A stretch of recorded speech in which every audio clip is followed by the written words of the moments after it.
Hello everyone, I am Sapna Thakur and welcome back to APC academy's official YouTube channel.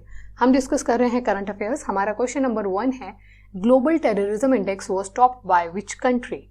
वैश्विक आतंकवाद सूचकांक में कौन सा देश शीर्ष पर था? हमारे ऑप्शंस हैं इंडिया, पाकिस्तान, अफगानिस्तान या फिर बुर्किना फासो।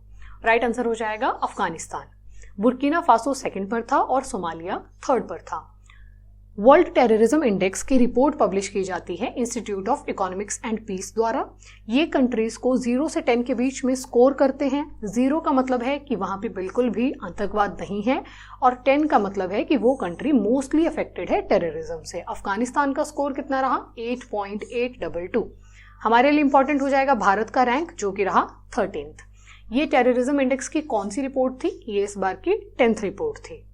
नेक्स्ट क्वेश्चन है, recently 6.6 magnitude earthquake hits Afghanistan causing strong tremors at Pakistan and North India, and our question is what do you mean by epicenter?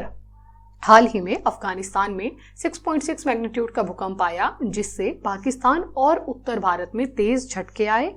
अधिकेंद्र से आप क्या समझते हैं? फर्स्ट ऑप्शन है point from where earthquake starts, ऐसा point जहां से अर्थक्वेक शुरू होता है, या फिर point on earth directly above the origin point, पृथ्वी के ऊपर वो बिंदु जहां से भूकंप शुरू हुआ हो। इंस्ट्रूमेंट विच मेजर्स अर्थक्वेक, या फिर ए एंड बी बोथ। हमारा आंसर हो जाएगा एपीसेंटर होता है point on earth directly above the focus. देखिए, जैसे मान लीजिए कि दिस इज योर अर्थ, ये आपकी भूमि है, यहाँ पे अगर आप रह रहे हैं, पृथ्वी के अंदर जहां से भूकंप शुरू होता है उसे बोला जाता है फोकस। इसी को ही हाइपोसेंटर भी कहा जाता है, और हम इसे क्या कह सकते हैं? उद्गम केंद्र, या फिर अवकेंद्र भी इसे कहा जा सकता है। उसके बाद ये तो पृथ्वी के अंदर पॉइंट है जहां से ओरिजिन हो रहा है। ये वेव सबसे पहले मान लीजिए इस पॉइंट पर टकराई, तो इस पॉइंट को कहा जाएगा एपीसेंटर या फिर अधिकेंद्र। मतलब पृथ्वी के ऊपर वो स्थान जहां पर सबसे पहले भूकंप महसूस किया जाता है। फोकस हम डिस्कस कर चुके हैं, जहां से अर्थक्वेक स्टार्ट हो रहा है। सिज्मोग्राफ वो यंत्र होता है, वो इंस्ट्रूमेंट होता है जो मेजर करता है अर्थक्वेक को। और अर्थक्वेक से ही related we have 3 type of waves. Primary waves वो होती हैं जो सबसे पहले पृथ्वी के ऊपर पहुंचेंगी, सेकेंडरी प्राइमरी के बाद पहुंचेंगी। सरफेस वेव्स पृथ्वी के ऊपर ही मूव करती हैं और ये होती हैं सबसे ज्यादा destructive, most harmful. Third question is which place of the India has been added to the world's greatest places of 2023 by Time magazine? बहुत ही प्राउड की बात है हमारे लिए। और हमारे ऑप्शंस है न्यू दिल्ली, लद्दाख, मयूरभंज या फिर B and C both.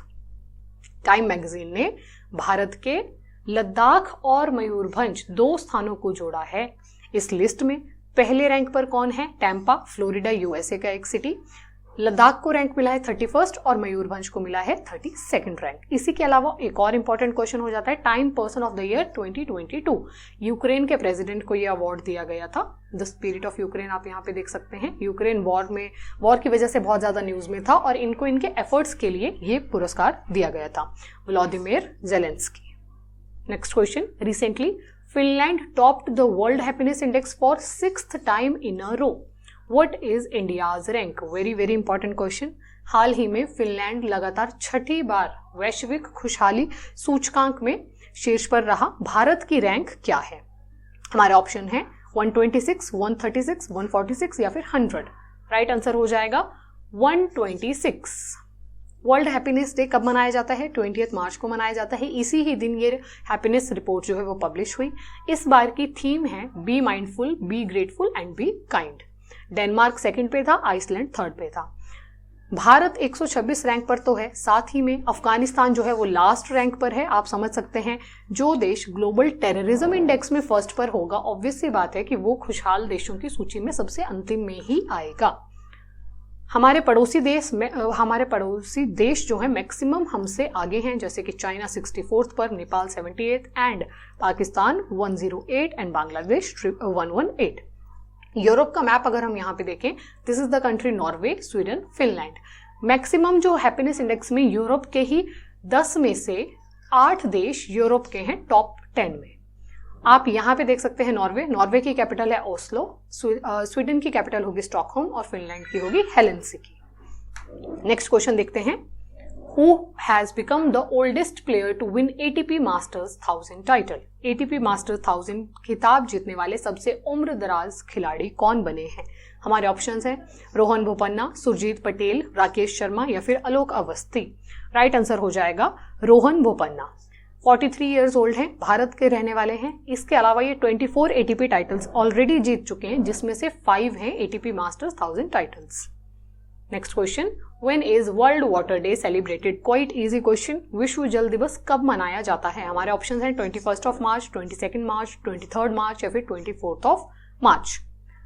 Right option हो जाएगा 22 मार्च। इस वर्ष की थीम रही है accelerating the change to solve the water and sanitation crisis. March में और भी कुछ इंपॉर्टेंट डेज होते हैं, जैसे कि 8 मार्च को मनाया जाता है इंटरनेशनल वीमेंस डे, 15 मार्च को होता है world consumer rights day and 23 March को होता है शहीद दिवस, martyrs day. Next question, who has become the fastest Indian in under 21 group to swim across the Palk strait? Palk जलडमरू मध्य में तैरने वाले अंडर 21 समूह में सबसे तेज भारतीय कौन बने हैं? फर्स्ट ऑप्शन है संपन्न रमेश शेलर, साजन प्रकाश, मन्ना पटेल या फिर श्रीधारी नटराज। राइट आंसर हो जाएगा संपन्न रमेश शेलर। यहां से काफी क्वेश्चन टैट में पूछे जाते हैं। देखिए, स्ट्रेट हम पहले भी डिस्कस कर चुके हैं। स्ट्रेट वो पॉइंट होता है जो 2 मेजर वाटर बॉडीज को कनेक्ट करता है। आप देख सकते हैं यहां पे हमारे पास है बे ऑफ बंगाल और नीचे वाली तरफ हमारे पास है इंडियन ओशन। अब दोनों ही मेजर वाटर बॉडीज हैं। यहाँ पे ये नैरो वाटर बॉडी आप देखिए, इसका नाम है पाक स्ट्रेट। ये क्वेश्चन बहुत बार पूछा जाता है कि पाक स्ट्रेट कौन से 2 वाटर बॉडीज को जोड़ रही है, तो हमारा आंसर हो जाएगा बे ऑफ बंगाल को हिंद महासागर से जोड़ रही है। और अगर हमसे पूछें कि अलग किसको किसको कर रही है, तो हमारा ऑप्शन हो जाएगा इंडिया को श्रीलंका से अलग करती है। Very very important questions. इसी के साथ ही यहाँ पे हम देख सकते हैं गुजरात जो है भारत का तटीय रेखा वाला सबसे बड़ा राज्य, जिसकी तटीय सीमा जो है लार्जेस्ट है। Next question, mission life which stand for lifestyle for environment was launched by PM Modi eight which place? Mission life PM Modi द्वारा किस स्थान पर शुरू किया गया था? हमारे ऑप्शन है न्यू दिल्ली, ग्लासगो, पेरिस या फिर बर्लिन। राइट आंसर हो जाएगा ग्लासगो। देखिए, COP26 हुई थी ग्लासगो स्कॉटलैंड में। वहां पर पीएम मोदी ने मिशन लाइफ को जो है लॉन्च किया था। मिशन लाइफ का मेन मुद्दा है कि हमें अपनी जीवन शैली में ऐसे एक्टिविटीज को ऐड करना चाहिए जो एनवायरनमेंट को प्रोटेक्ट करें, जैसे कि रिड्यूस, रीयूज एंड रिसाइकल। ऐसे शब्दों का प्रयोग इसीलिए किया गया है ताकि लोग इनको अपने जीवन में इंक्लूड कर सके। कॉप से हमारे पास अलग इंपॉर्टेंट क्वेश्चन ये बनते हैं कि COP26 कहां पर हुआ? ये तो पुराना हो चुका है, 2021 में हुआ था।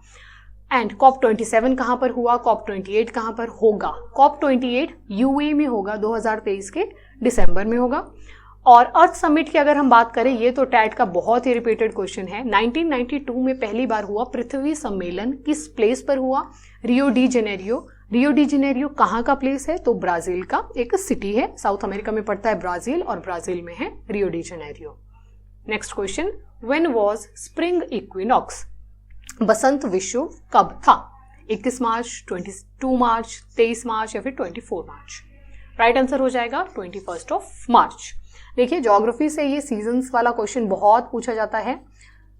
अगर हम यहाँ पे डिस्कस करें, 4 ऐसे मुख्य टाइम पीरियड होते हैं जब सूर्य की किरणें अलग अलग रेखाओं पर पड़ती हैं। सबसे पहले यहां से अगर हम शुरू करें, यहां पर लिखा है जून 20 से 22। मेनली जो आपके पास डेट आएगी वो आएगी 21 जून।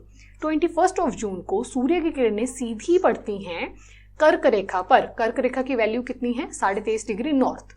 यहां पर सीधी पड़ती हैं, तो इसीलिए 21 जून होता है उत्तरी गोलार्ध में सबसे लंबा दिन। उसके बाद 21 मार्च, जो कि हमारा क्वेश्चन भी था, उस दिन सूर्य की किरणें सीधी पड़ती हैं 0 डिग्री पर, इक्वेटर पर, जिसके कारण 21 मार्च को दिन और रात दोनों गोलार्धों में होते हैं बराबर।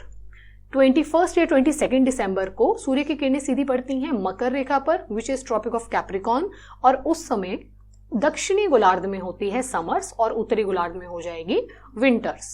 और फिर से लास्ट में 23 सितंबर मेनली सूर्य की किरणें सीधी पड़ती हैं 0 डिग्री पर। तो फिर उस समय दोनों गोलार्धों में 12 घंटे का दिन और 12 घंटे की रात। ये क्वेश्चन काफी बार पूछे जाते हैं कि उत्तरी गोलार्ध में सबसे लंबा दिन, दक्षिणी गोलार्ध में सबसे लंबा दिन, इस तरह से।